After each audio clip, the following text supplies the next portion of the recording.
people will see or hear or watch hard work and then go, all right, let me call him because maybe he could do this. I didn't know it, but someone was watching me.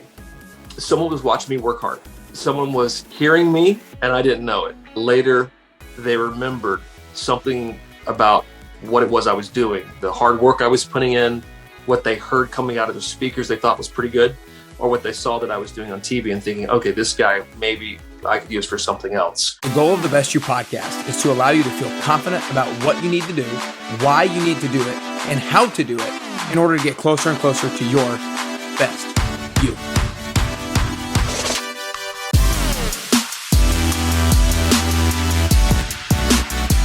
All right, what's up, everybody? Welcome back to Nick Carrier's Best You podcast. Today, I am thrilled to be joined by the one and only Cody Allen. Cody, I just want to start off by saying thanks so much for spending the time with me today, man. Oh, I'm happy to be here. Thank you, Nick, for inviting me. I love what you do. I love what you stand for. I love that you are a scrappy go-getter like I've always been. And I can tell you're building all this, the podcast and beyond yourself. And it's a cool thing to watch. So I've seen your growth in Nashville. I've been following you on all the socials for years now. So it's just a really cool thing to be on with you. So thank you. Yeah, man. Well, I really appreciate it. Yeah, it's funny because I think I noticed a while back that maybe you liked one of my posts or something. And I was like, whoa, Cody Allen's following me. Let's go. I was like, that was a good little confidence booster for me. But no, but that was awesome. But the way I actually want to start today is, when I was doing my research and going back and looking at some of your posts, and after reading your book, which is awesome, by the way, and we'll get more into that in just a second, I saw you do an interview with Dirks not that long ago, and you were talking about different alcohol brands that country music stars have. And I heard you do an impression of Bryan that was really good. And I was wondering if you have any others that you do impressions for. You know, it's funny because I worked in the audiobook, which you mentioned the book a second ago. I did the whole audiobook. And as I'm telling the stories about some of these artists, I go back and do my best to do my impersonation of them. So Luke, I've got down pat pretty good, Nick, because Luke is obvious. He's kind of, he's a Southern Georgia guy out there. All we did when he was a kid was picking up peanuts. Never thought he'd be a country music star. And then Blake Shelton is really kind of similar, but it's a little more Hank Hill. I don't know if you remember the old King of the Hill TV show, but he's a little more, hey, I can see if I can do it. I haven't done it in a while. Hi, buddy. Hi, buddy. He always comes, hi, buddy.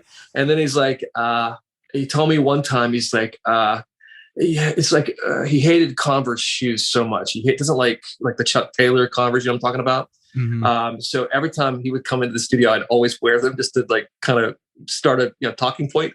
And he said to me one time, who are you going to trust in the exit row in a plane? Me with my cowboy boots or you with your clown shoes?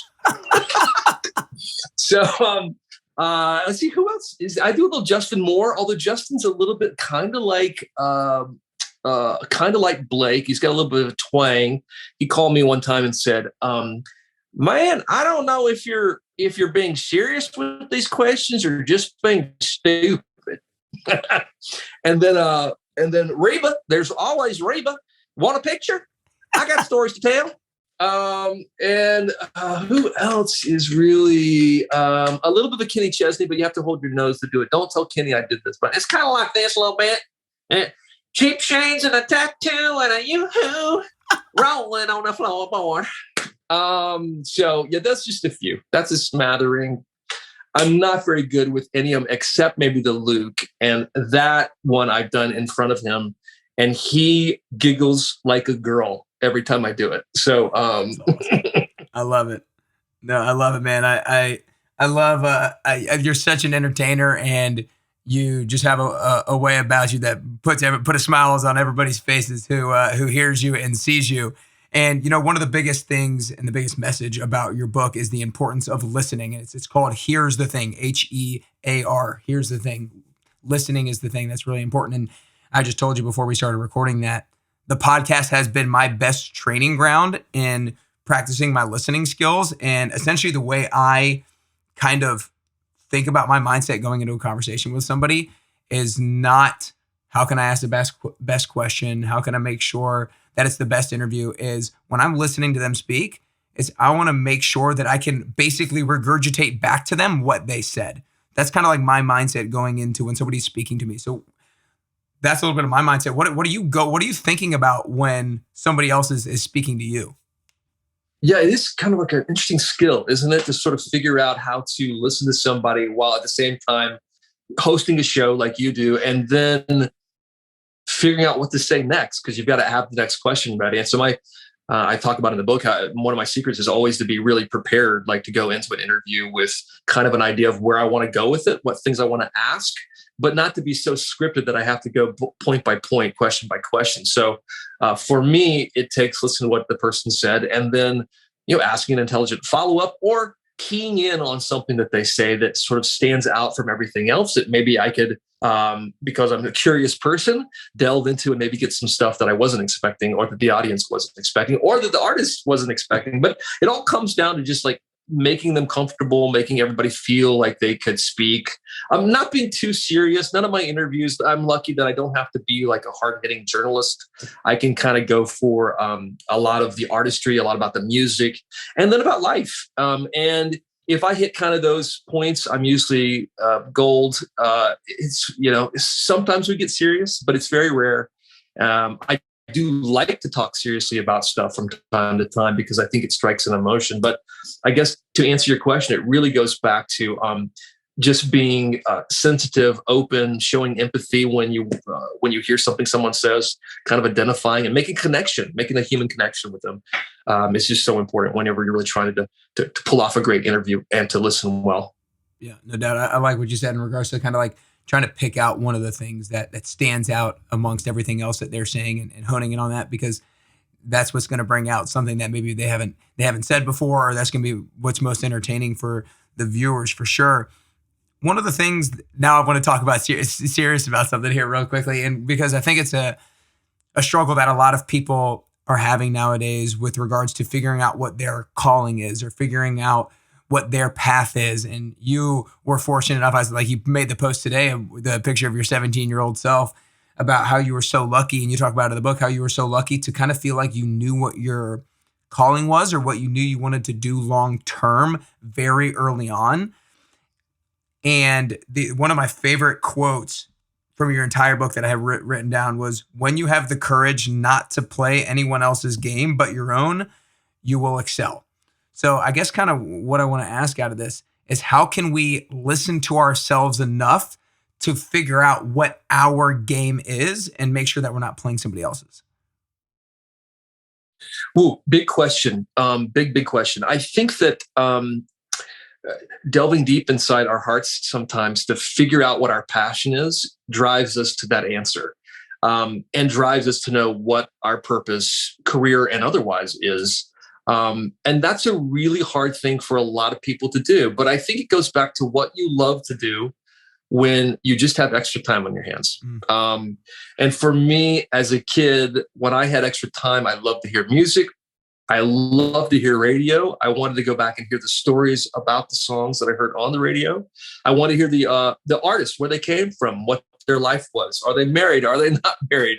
And how did they get to where they were? So for me, that's where I went in my spare time. For you, it may have been fitness, I'm guessing, or something along those lines, because you're such a fit dude and such a pro at helping people build their own level of fitness. So I think for some people, maybe a hobby, and figuring out what is it about this hobby that drives me. Not every hobby will end up in a career, but there's got to be like layers of that that you can apply to something bigger than just your extra time.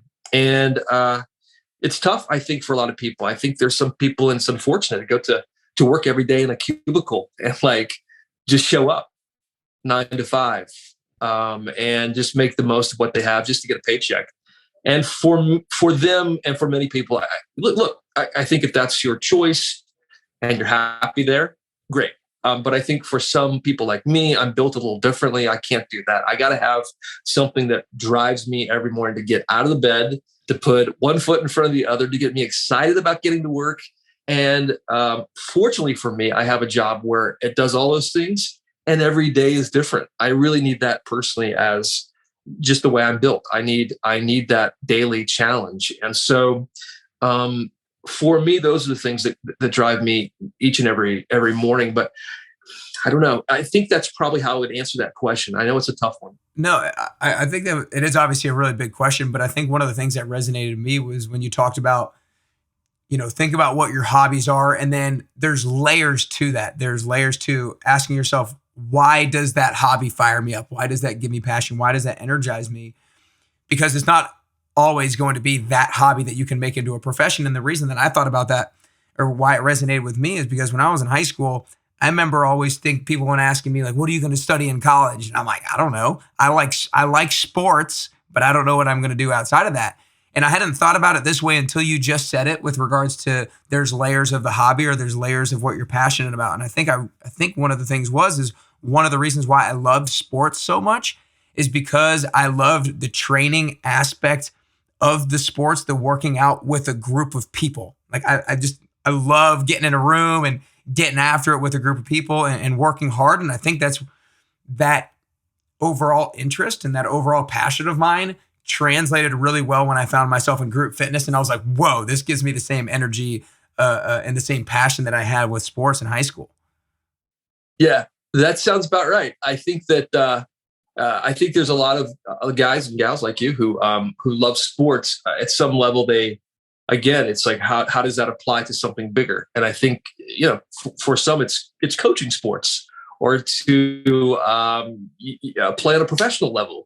For others, it is something I think more reasonable, which is to find your way in helping others build their fitness. So while I don't have the answer for everybody, I do think that's one of the secrets, at least to my story, is that I kind of honed in on something I knew I loved. And I got very lucky at the age of 15. I was able to go to, well, I wasn't able to, I just made it a point to. I got up and I said, I'm going to figure out how to get on the radio.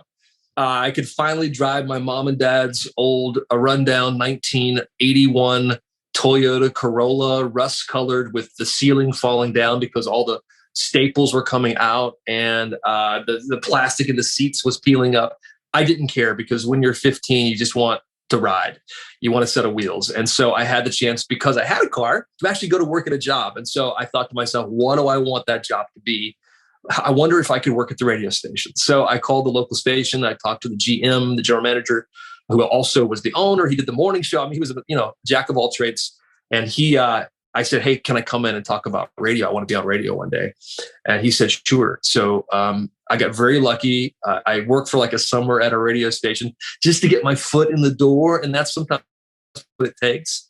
Like, get your foot in the door with whatever it is you think you want to do, and work your ass off, and then see where that leads. Because for me, it was a matter of sponging up those experiences at the radio station. And eventually, because everybody knew that I wanted it so bad, to be on the air. Someone got sick on a Saturday, and I got the call to go in and fill in for them on like a Saturday night, midnight to 6 a.m. shift, graveyard. But I was just thrilled to be on the air, and I'll never forget that first night. I still have it on cassette, by the way, Nick. If you know what a cassette is, it's a little thing with the Google it.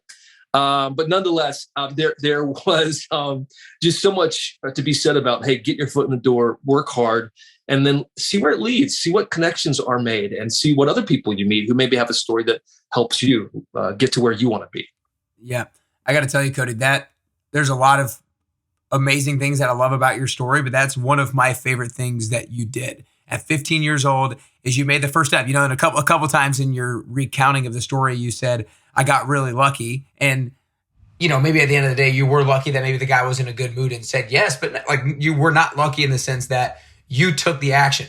You took the action necessary to take step number one. And I think that's one thing that a lot of people don't necessarily do. And one of the things I talk about and emphasize and think a lot of people do is I think we minimize the impact that one small action can have in our lives and in other people's lives, right?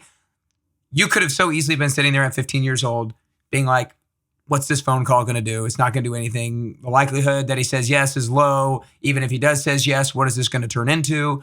But you still did it. and it led to your first job, to your second job, and now to this. And you're impacting, not only did it turn out great for you, but it turned out great for your family, your friends, and everybody that loves to listen and watch you. And so I think we can't underemphasize the importance of one action that we might take. So with that being said, is there maybe another action that you felt like was super important, but you didn't really realize the impact that it might have at the time of you taking the action? We'll be back to the interview in just a second. But first, I wanted to share a quick testimonial from a past participant of the 10-week transformation program. I started running the 10WT in the beginning of 2020, and I've had over 150 people and counting go through it, and they've seen amazing results both inside and out. If you're inspired to join after listening to the testimonial, then go to nickcarrier.com to learn more. We'll get back to the episode in just a minute, but first, here's what they had to say. Hi, my name is Abby. I joined Nick's 10-week program to eat healthier and get stronger. This is the healthiest that I've ever eaten, and I could tell changes in my body within the first few weeks. My favorite part of the program is the accountability that the program and Nick offers. You should join Nick's 10-week program. Yeah, and thank you for saying that. I think you're so spot on because you're right. I think sometimes I think we all, I'm the kind of guy, like, look, I'm in the spotlight all the time. So I'm literally in a spotlight right here. You can see through my glasses as a ring light. But I will say, like, I feel like there's humility that creeps in sometimes. And I don't always like to say that I did it. I like to say I got lucky because it kind of takes the, you know what I'm saying, a little bit of the braggadocious off. But you're exactly right. You still did it because it was a matter of your action, the action that you took. And going back to your question, I do think there have been numerous times where I didn't know it, but someone was watching me, and someone was watching me work hard. Someone was hearing me, and I didn't know it on the air. Someone was watching me on CMT, and I didn't know it. And later, they remembered something about what it was I was doing, the hard work I was putting in, what they heard coming out of the speakers they thought was pretty good, or what they saw that I was doing on TV and thinking, okay, this guy maybe I could use for something else. And that's happened a lot of times with me. People will see or hear or watch hard work and then go, all right, let me call him because maybe he could do this. And there are a lot of examples, in fact, in the book about sort of that happening. To give you a direct example, the guy who came into a little radio station I worked at in Dallas. It was like the third place station, country station, worst country station in the market, if you will. And I was working there, and they hired a new guy to come in who was a rock and roll pop rock guy from Atlanta. And he came into Dallas, and we all thought we were losing our jobs because it was country and he was going to change the format. Turns out he kept the format, and I'm one of the few people he kept around. Changed the whole station. Within a couple of years, it was the number one country radio station and the number one station in the market. Lucky for me, no, because I was there, because I had proven myself, I got to stick around and be part of that. And then years later, that same dude who I thought was going to fire me, who ended up keeping me on in Dallas, became the president of CMT. So you see the link between those two things. Whenever he thought, okay, I need a radio guy in Nashville to run the CMT radio department and to be on the air, who do I call? Maybe that guy that I'd proven myself to before. He thought of me. So, and that's the case with many things. I feel like I'm, because of actions, because of hard work, often called on to do things because people see or hear me. Even me talking about this right now, Nick, makes me feel so braggadocious. I don't like it, but I want you to know that I'm giving up a little bit of that space to you right now that I usually don't. I usually am much more humble about these kind of things, and I don't say I did it, but I feel like, let me take some ownership in that I did it for a second here. Yeah. Well, and I think it's important to, and I understand where you're coming from because I do the same thing, but I think it's important because I think it's empowering to others to feel like they have certain agency over their own life. And it's funny. I think that exact example made me pause reading your book and start writing out something in regards to, I think a lot of us wait till we see an opportunity available to start preparing for that opportunity or to start working hard for that opportunity, but only because we see it. Like, I think we need to be always preparing ourselves slash working hard, even when there is no opportunity available. So when, if it does pop up, we're ready, or that somebody sees us fit for it. Yep. It reminds me of like the vacation example I like to use with fitness, and maybe you've used this as well before. When you know you've got like a trip to the beach, or you're going on a cruise, or soon your That's so abs good. your abs are going to be showing. We know you got them, Nick, under there. Whenever you know that's coming, you prep and you go to the gym more, and you're doing more cardio. You're making sure that when that beach trip happens, you're ready. And I think that's the same with so many things in my own life. Like I feel like I'm just constantly prepping for whatever's next, and I don't even know what it is, you know? No doubt. No doubt. No, I think that is such a great analogy. And I think that's one of the best ones to get across the point for sure.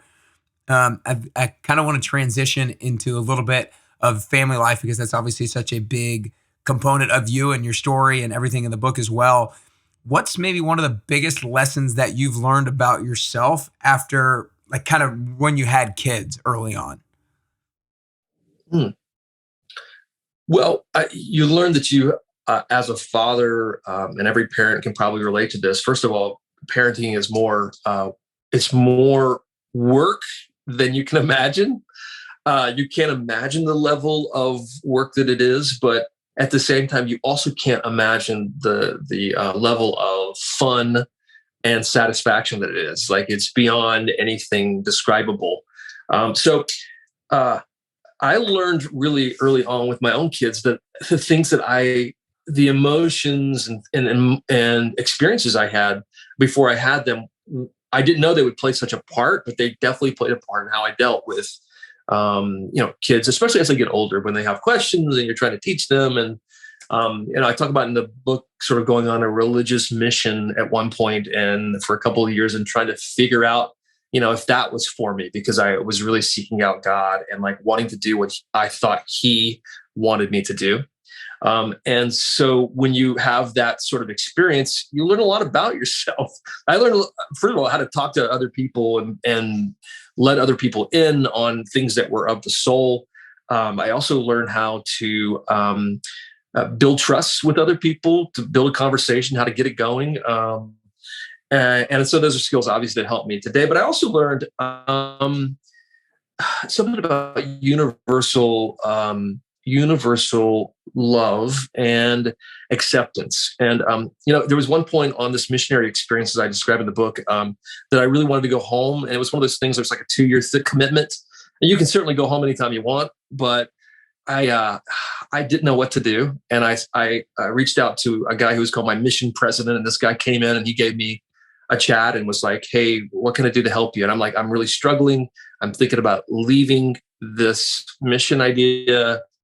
I don't think I have a testimony about some of the stuff that I was teaching other people."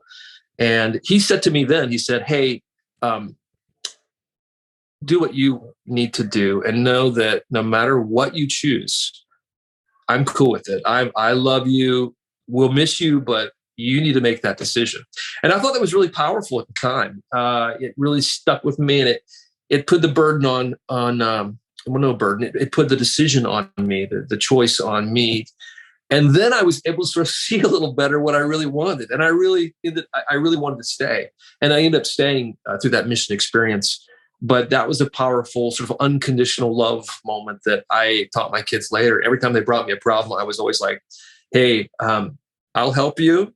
We can talk about this, but ultimately this is on you. I'll help you make the decision, and I'll love you either way." And I think, the more we can teach our kids that, and the more I, went back to that sort of lesson over and over again, the better off I've been. And that's with everything and everyone in my life. The more often you can love somebody through whatever, the better off, we all are. I got to tell you, I thought that was such a powerful part of your book as well, when he said that to you, that he didn't care whether or not what decision you made, but he was going to love you either way. And it's funny because you just kind of answered the answer to the next question that I was thinking about asking. And then I thought about when I was reading your book, and that was, when you came out to your kids in the first place, when you came out to Michaela and Landon, you talked so much about how great their response was. You had to have been super nervous about how they were going to respond when you told them, but you talked about how they were so unconditionally loving of you. And I was going to ask you, like, what did you do as a parent? What did you instill in them to allow them to have such a great reaction? But it sounds like you just taught them the importance of unconditional love when they were growing up. Yeah, there was, like I said, I always turned back to like that idea that, okay, I'm going to love you through this. It's okay. We can work through this together. And no matter what, we've still got each other on the other side of this, whatever choice is made. And I think, maybe that really resonated with them. It hopefully, dug itself in their own spirit and soul to the point where when I was telling them about the most personal of things that I thought I would keep for, as a secret to my grave the rest of my life, I thought I'd tell no one about being gay. And then you're telling your kids, which, obviously I told my ex-wife first and sort of followed in line to everybody else after that. But I was blown away by their maturity at that moment, and their ability to love me through that. And I think it has something to do also with the generation. There's a whole different generation, my kids, and even right now, I mean, there's so much more love and acceptance in the world versus whenever I was growing up. So I didn't have an Ellen, I didn't have a Will and Grace, I didn't have a TJ Osborne in country music on a country music stage singing who said he was gay. I didn't have any of that. So for this new generation, including my kids, they see it differently. They sort of see your orientation as being something that you are wired with, like your eye color. There's you don't have a choice. And it's true. I learned that the hard way over many, many years of sort of struggling, that this is not something I chose. And accepting that was really eye-opening for me and life-changing to the point where, eventually, like you said, I was able to tell my kids. Yeah, no, that's awesome. And I gotta say, Cody, I think one of the things that speaks the most about you as a person is your ability to, having told your family, and the fact that you have the best relationship with both your ex-wife and your kids and everybody in your family that you have now, that as close of a relationship now as has ever been. I think more than anything that you've ever done or anything that you've written, I think that's the biggest testament to the kind of person that you are and the kind of husband and dad that you are. Do you feel like there was anything that improved or changed about your interviewing skills or your hosting skills once you did come out? Do you feel like your professional, you improved as an interviewer and as a host? Yeah, I think there was, well, first of all, I would say nothing drastic. I mean, although I could feel something, I think the viewer and listener may not notice right off, but I knew that I was a more free being, more open and more able to I wasn't second guessing myself as often. I wasn't. There was an edit button on everything I said, because when you've got a secret, it's just it's like you're carrying it constantly, like a bag of rocks in a backpack. You just feel like it's on your shoulders all the way up the hill, and it's terrible. It doesn't feel good, and so. Eventually kind of lifting all those rocks out of there and being able to sort of move on was really, really, really, really good for me, obviously, but also I think in interviews, a lot more freeing. I guess there have been a few occasions where I probably have said things I'm just thinking about if there were an example of something I said on the air that I would not have said before. Okay, so here's one. Michael Ray is a great dude. I don't know if you know him, but he has great songs. He's several number ones. He's got Whiskey and Rain out right now. And anyway, he's a great guy. He and I kind of know him. He's kind of been, like, he's kind of come up in the ranks as I've been and interviewed him so many times over the years. But the other day I asked him, like, in an interview, I was like, hey, what would you be if you weren't a country music singer? And he said he thought about being like in criminal justice or being a police officer. And I said, that kind of gives me a few of those police stripper fantasies that I've been thinking about already with you. And that's something that I would probably have never, obviously would have never said before, but there's a freeing sense that you can kind of joke around a little bit and be real with people. And by the way, it's a really good thing for the audience as well, because I think they see that you're a real person, that you're not hiding, you're not covering up anything, and that you can make jokes about your own sexuality, your own weirdness to some degree, and that is kind of fun. And so, yeah, there's definitely been some difference in the way I kind of approach the job. Yeah, that's awesome, man. That's an awesome example for sure. Well, the second to last question is kind of goes to just your experience with country artists. I thought it was awesome. I know Dierks Bentley. I've actually heard him on some podcasts, and I know he's very health conscious and very fitness oriented. And I know the story from the book, you guys, you hopped in an ice bath with him before going on show. Is there any other kind of crazy experiences that you've had with people before maybe going on show, or any kind of crazy rituals that people have? Yeah. Dierks is very, very fitness focused. He's almost malnourished. In fact, he's so skinny, but he's a good dude. He's, obviously one of my very best friends in the business. He's doing some stuff with the book that, Keith Urban wrote the foreword. It's like, I don't know why these guys say yes to doing these things, because I don't have any, I feel this way. To know Keith Urban, for example, I don't have any business knowing him. Like, the fact that I know him and that his number is like in my phone, like, what is going on? It's another universe, I feel like, that he orbits in. But he needed the money, Nick. And so I said, well, you can write the forward if you really need the cash. And but getting back to Dierks for a second, no, seriously, he's a very fitness oriented guy. And we had a great time in that ice bath, which, by the way, I lasted 13 minutes, which that was is impressive. Pretty damn good. Dierks only goes 20 minutes. So I felt like I'd at least beat the halfway point there. So I've done this zip line I did one time with Dustin Lynch, who's also a really thick dude, in Mexico. He is incredibly scared of heights, however. And we did in the jungles, by the way, we had to take this like caravan kind of thing out in the, like 45 minutes from the resort. It was a little bit sketchy, but we finally made it to this really cool jungle zip line thing. And there must have been, 10 of them stretched all across the trees. Insane. But we rode those, and they, the CMT guys put a GoPro on our hats, and I had a great time. I loved it. Dustin, I don't know that he loved it so much, but he endured it. And then we also did a swimming with dolphins thing, which I'm not a great swimmer, and I don't love like gigantic mammals, in the water. I don't know. For some reason, I don't love them.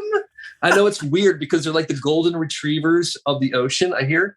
But for me, just being up close to an animal that I don't control, it's a creature from another world, the ocean. So I'm kind of frightened by them. But nonetheless, my point is, there have been some very select, wonderful adventures. Lauren Elena and I went in we did go-karting one time with one of those kind of like,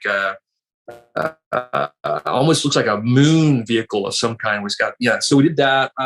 I've done like some rodeo lassoing at the Houston Livestock and Rodeo. All kinds of really crazy things over the years. I don't draw the line at much, honestly. So I kind of just jump right into it. And like I said, the only thing I ever say I can't do, I don't want to jump in the ocean. I don't want to go deep sea diving. So the guys know not to ask me to do that. But other than those things, I'm usually game. That's awesome. I love it. I love that you don't say yes to whatever the experience is. That's super cool. Well, Cody, before I ask the last question, I just want to acknowledge you, man. First off, your book was awesome. Here's the thing coming out. I was lucky enough to have an advanced copy of it and flew through it. in 3 days. And I know you guys are going to love it. And I think by the time the podcast comes out, it will have already happened, but I'm going to be tuning into the conversation with you and Dirks as well. So I'm super pumped about that. So yeah, there you go. I want to get you a copy of the actual book, though. I know they gave you like a digital copy, but I'll make sure this gets to you as well, because I want to make sure you have the hard copy. Yeah. Well, good deal. I appreciate that. But yeah, man, I should acknowledge you for your ability to be able to put a smile on somebody. Like, I've been cracking up this entire interview, to put a smile on so many people's faces and to be able to bring the energy and bring the positivity for so many years, even with the kind of the emotional struggle that you were kind of fighting through, but still being able to bring that, and now still being able to bring it even to a greater degree. And I know that, like I mentioned earlier, it speaks so much to who you are as a person, with how supportive your family has been through it and how supportive so many of your friends have been through it as well. So just know you're an awesome guy, and I really appreciate you joining today, man.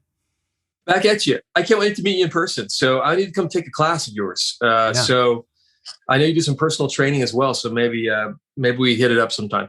Yeah. We'll definitely have to get a workout in. But last question here, Cody, is that I think getting closer to the best version of yourself is both a constant journey and a unique journey. I don't know if we're ever at that best version. And I also think that the way that I'm going to get closer to the best version of myself is going to be a little bit different than the way that you get closer to the best version of yourself. So the last question is for you personally. If there are 3 things that you can currently do, or 3 things that you can currently work on to get closer to that best version of Cody Allen that you could possibly be, then what are those 3 things that you could currently do or currently work on? Man, you don't ask easy questions. That's a tough one. The 3 best you podcast, baby. Look, I've been, I know we talked about fitness a little bit, and I've kind of fallen off the wagon here with the pandemic, to be honest with you, Nick, I felt like from the beginning of the pandemic, like the cupboard was way too close, like the pantry was so tempting. And so I stopped buying the foods that got me in trouble to begin with. And look, alcohol also, when you're home all the time and the Tito's is right there, it is hard not to hit it at 4 p.m. Especially after a long day. I try to stay away from drinking as much as I can during the week and hit it on the weekends if I do go out. But so I would say that's the first thing. And again, I'm aging a little bit here. So to me, I just want to get back to my fighting shape. So that's one thing. I think I want to create new challenges with my job over the next little bit, because you can, with what I do, fall into a routine. And I don't like that. I like to change things up a lot. I like to move the show around, the elements of what we're doing, change up the voices every once in a while that people are hearing, so that, and change up the interviews so that I'm interviewing different people and doing things, always keeping it interesting. So I think I'd like to create a few new challenges for what I do on the air. The last one, this is tough. I think I would like to get better sleep and get up earlier in the morning and go to bed at a more decent hour, and not be staying up too late, which can be a problem with me. I tend to be a night owl, and I have shows that run at night. So I'm always kind of running a gun, and even in the evening, like I am tonight. And then I would like to be able to, get up earlier in the morning and make a more productive day because of that better sleep. So is that pretty good? I don't know if that even compares to your other guests. Is that about right? That was great. That sounds great. Yeah. And it's whatever makes sense for you right now. So that was great. But yeah, Cody, that's all we got today, man. Really appreciate you joining on. I know everybody absolutely loved it. And I know they're going to go to CodyAllenBook.com and purchase Here's the Thing. So appreciate it, man. Thanks. Hey, Nick, can you hear that? Sorry, I had someone calling. Nick, thank you for the time. You're the best. And I will look forward to seeing you very soon in person. And thank you again for having me on. I hope people get something out of our chat today, and also out of the book itself. So it's been a labor of love, taking me years to get to the point where I, first of all, wanted to release it, but secondly, to get all of it together so it could be something meaningful to people. They told me when I came out, I should just release the book, then I'd make a lot more money. And I said, I don't have the book. I don't have the story yet. I don't even know the aftermath of all of this. How do I even write about something when it's not ready yet? I'm not ready yet. So it took me a little while to get to the point where I was ready, and I'm just so proud of it now. So thank you for supporting me and all of it. It really means a lot. Yeah. Well, and I'm not just saying it because I read a lot of books. Like reading is one of my things. I've read a lot of books, and yours is definitely up there. So I love it. Good stuff. Thank you.